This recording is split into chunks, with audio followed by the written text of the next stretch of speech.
असल भेद को छुपा लिया, बहका के दुनिया सारी को। और रावण ने सीता को नहीं छला, छल लिया उसी बलकारी को। और धरती में समा गई थी सीता पति राम के हाथ लगाने से। और उस दिन धरती क्यों ना फाटी रावण के सीता चुराने से। अरे जिस दिन धरती तो उस दिन फटनी चाहिए थी जिस दिन रावण सीता को चुराने के लिए आ गया था। राम के हाथ लगाने से, तो उसके केस पकड़ने से या सीता के बाल पकड़ने से धरती क्यों फट गई थी। ये झूठ है, टोटल झूठ बनाया गया है। और उन्होंने सच्चाई बताई है। हिंदू धर्म टोटल झूठ के बालू रेत के ऊपर खड़ा हुआ है, ये सच्चाई है। और जब भी कोई भी उस पूरे भारत में कोई भी यदि उनके हिंदू धर्म के बारे में बोलेगा, इस तरह की बातें करेगा, देवी देवताओं के बारे में बात करेगा, या इस तरह के काल्पनिक जो पात्र हैं उनके बारे में इस तरह की बात करेगा। इस पूरे वीडियो में दो बातें बताएं। एक तो माता सीता को लेकर के युद्ध उनके लिए नहीं लड़ा है। दूसरा उन्होंने कहा कि जो शंभुक की हत्या करी थी उसको लेकर उन्होंने कहा कि कोई दलित शूद्र, वो जो शंभुक ऋषि थे वो शिक्षक थे उस जमाने में और दलितों को शिक्षा दे रहे थे। तो कुछ हिंदूवादी मानसिकता के लोगों ने उन्होंने राम को भड़काया कि एक दलित मुनि शूद्र वो लोगों को शिक्षा दे रहा है, उनको शिक्षित कर रहा है, जबकि उस जमाने में दलितों को शिक्षा का अधिकार नहीं था।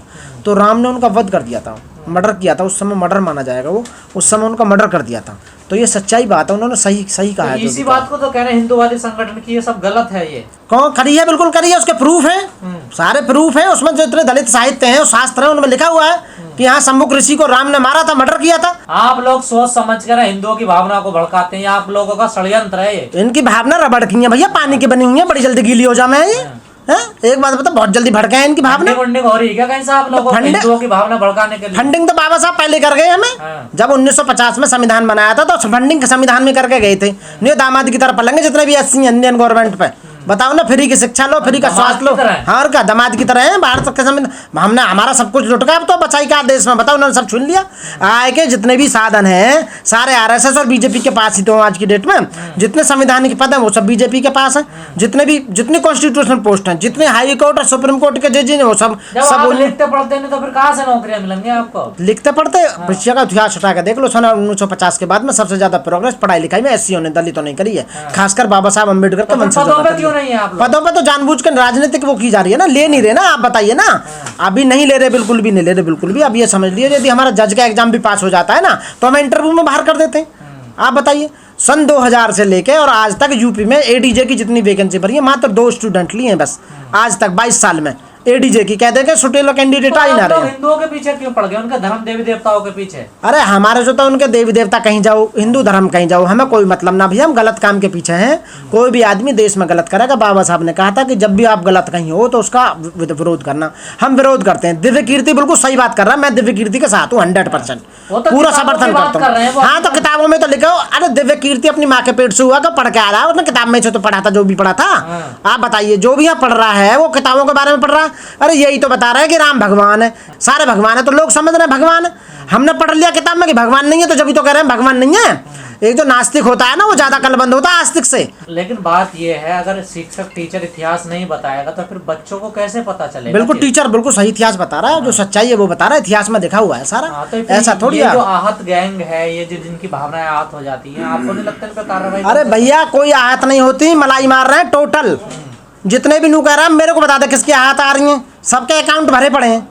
इतना मोटा मान लिया है, आय के साधनों पे इतना कब्जा कर लिया है, उन्हीं की आहत हो रही है। ये आहत जो उनकी जो भावना आहत हो रही है, जिस आदमी की भी भावना आहत हो रही है, ये समझ लो उसने मोटी मलाई मार रखी है भैया, पूरी मोटी मलाई मार रखी है। लूट का खा लिया, बेईमान आदमी है, एक नंबर का बेईमान है। लूट का धर रखा होगा। अकाउंट छान लो, उसके नाम पे पेट्रोल पंप मिलेंगे, उसके नाम पर गैस एजेंसी मिलेंगे, स्कूल मिलेंगे, इंस्टीट्यूट मिलेंगे, खादान मिलेंगे। 22 प्रतिज्ञा आज की ली, वो 14 अक्टूबर 1956 को बाबा साहब ने ली थी।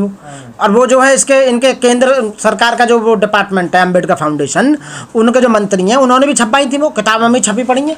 हमको अपने पास से लेकर आए उन्हें बना के 22 प्रतिज्ञा ने, वो बाबा साहब ने ली और सदा से ली जा रही है, तो हमने भी ले ली। तो आप लोगों पर दबाव बना रहे हैं ना? किस चीज का दबाव बना रहे हैं? 22 प्रतिज्ञा लीजिए ना, अपनी मर्जी से ले रहे हैं, अपनी खुशी से ले रहे हैं, सारे जो ले रहे हैं, कोई प्रॉब्लम नहीं है। 10,000 लोगों के आज सुप्रीम कोर्ट भी खतरे में पड़ गया है। सुप्रीम कोर्ट चिंतित है, वो ये कह रहा है कि सरकार से, सेंट्रल गवर्नमेंट से, आज के पेपर में हमने पढ़ी कि इस पर सबका ठेका आप पे बचाने का है, इस पे कानून लीजिए, जबरन धर्म परिवर्तन नहीं होना चाहिए। सुप्रीम कोर्ट को चिंता होने लगी है। जब 10% ईवीएस सुदामा कोटा देने के बाद भी सुप्रीम कोर्ट के जज संतुष्ट नहीं हुए, तो वो चाह रहे हैं कि सरकार से ऐसा कानून बने जबरन धर्मांतरण। अरे जबरन को धर्मांतरण लेता होगा, अपनी खुशी से धर्मांतरण करते हैं जो भी आदमी करते हैं। आप बताइए, कोई मोहम्मदन बनना है, कोई ईसाई बनना है, कोई बौद्धिस्ट बनना है, कुछ भी बनो, आप जबरदस्ती करवा रहे हैं, ऐसा आरोप है आप लोगों को। वो गलत आरोप है, बिल्कुल झूठा आरोप है, और इसकी आड़ में सरकार गलत कर रही है लोगों के साथ में, और साथ में सुप्रीम कोर्ट पूरी तरह से मिला हुआ है। आपने भी देखा होगा, क्या देखा, सुदामा 10% यानी 50% कैपिंग को तोड़कर ऊपर जाना। अब एक नया रास्ता खोल दिया सरकार है, 77, 80, 90% रिजर्वेशन देंगे, रोक लीजिए सुप्रीम कोर्ट, और सेंट्रल गवर्नमेंट भी रोक लीजिए। क्या करें, अब वोट लेने के लिए ओबीसी वालों को ऐसा लालच दिया जाएगा, तो मैं 20% एक्स्ट्रा दिया जाएगा। 52% ओबीसी है देश में, ओबीसी से सरकार बननी है, बीजेपी की भी सरकार बननी है। सब कहाँ बोल रहे हैं इसके खिलाफ? वो जो ओबीसी बोलेंगे ना, अब आप क्यों टेंशन ले रहे हो? ओबीसी बोलेंगे, ओबीसी जो हिंदू नहीं है, जो शूद्र है, प्रॉपर शूद्र ओबीसी, वही तो हिंदू बना रखा है इन्होंने। अब उनकी समझ में आ जाएगा, चिंता क्यों कर रहे हो, रिजर्वेशन मिलते ही। तो पिछड़ों को कहाँ दिक्कत है ईडब्ल्यूएस से, बताइए क्यों दिक्कत कैसे नहीं है भाई? 50% ऊपर का जो उन्होंने 10 कैपिंग जो तोड़ दी, वो टोटल जो 50% था उसमें भी तो अप्लाई कर सकता था वो। अब तो 40 ही रह गया, 40% और 10% घट गया ना, घट गया, उसमें भी तो जनरल में जा सकते थे वो। अरे उनके भले से सारा चला जाए, उन्हें कोई मतलब नहीं है। हाँ, तो मैं यही कहूँगा कि लास्ट में जो दिव्य कीर्ति ने कहा है वो बिल्कुल बढ़िया कहा है, सही कहा है। और ये आहत जो उनकी जो हो रही है ना, इनकी ये गलत जो इनकी भावना है वो बिल्कुल गलत है। भैया चुपचाप बैठ जाओ, पढ़ो लिखो, बुद्धि में कुछ करो।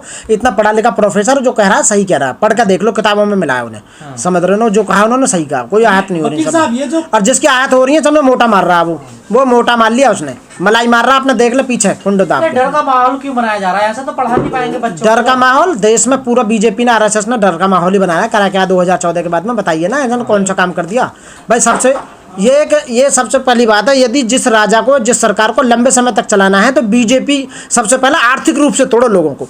तो सबसे पहले रोजगार खत्म कर दिया लोगों का, रोजगार खत्म करने के बाद शिक्षा को खत्म कर रहे हैं, और स्वास्थ्य भी खत्म हो रहा है, देश को चौपट किया जा रहा है पूरी तरह से। और जो वो है ना उनके भक्त, वो भक्त जो आंख बंद, वो ना सब कुछ बढ़िया ही बढ़िया दिखाई दे रहा है, जो हो रहा सही से हो रहा है। मोदी जी के अच्छे काम आपको नजर ही नहीं आते हैं। अच्छे काम की बढ़ाई करते हैं हम भी, मोदी जी की ऐसी बात थोड़ी नहीं करते। जो अच्छे काम होते हैं उनके अच्छे काम की बढ़ाई करते हैं, जो बुरे काम होने बुराई करते हैं। विरोध ही करते हैं वो हमेशा विरोध नहीं करते, गलत बात का विरोध करते हैं। जो हुआ है अब सही हुआ कि दिव्य कीर्ति जी ने बढ़िया बोला है, कहीं हिंदू धर्म की ठेस नहीं पहुंच रही, ना ही हिंदू धर्म को कोई ठेस पहुंच रही है, और ना ही उनकी भावना आहत हो रही है। ये सब गलत है। यदि किसी की भावना आहत हो रही है, समझो कि वो राजनीतिक रूप से उसको आगे बढ़ाना चाहता है। जिस तरह से 22 प्रतिज्ञा ली गई दिल्ली में, और राजेंद्र पाल जी का वो पद को उन्होंने रिक्त करवा दिया, इस्तीफा दिलवा दिया। इस्तीफा दिलवाने के बाद आहत खत्म हो गई क्या भैया? वो तो आहत होगी तो हो ही गई वो तो आहत।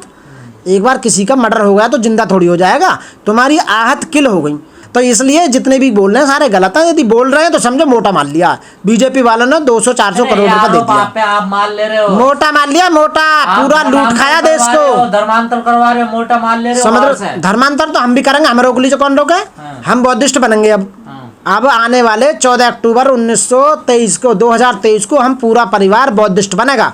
और क्या भी हिम्मत है तो रोक लीजिए, सुप्रीम कोर्ट रोक ला, सेंट्रल गवर्नमेंट रोक ला, स्टेट नहीं है आप क्या बौद्धिस्ट? अब तक तो हम जितने भी थे बौद्धिस्ट मानते थे, अब प्रॉपर तरीके से लेंगे। जैसे क्रिश्चियनों में रसीद कटवाएंगे, नामांकन करवाएंगे, रजिस्ट्रेशन करवाएंगे बौद्धिस्ट लिस्ट में प्रॉपर तरीके से, और रोक लीजिए। और हम ना कम से कम 10,000 लेंगे, हमारे सारे रिश्तेदार लेंगे, पूरा गांव लेगा।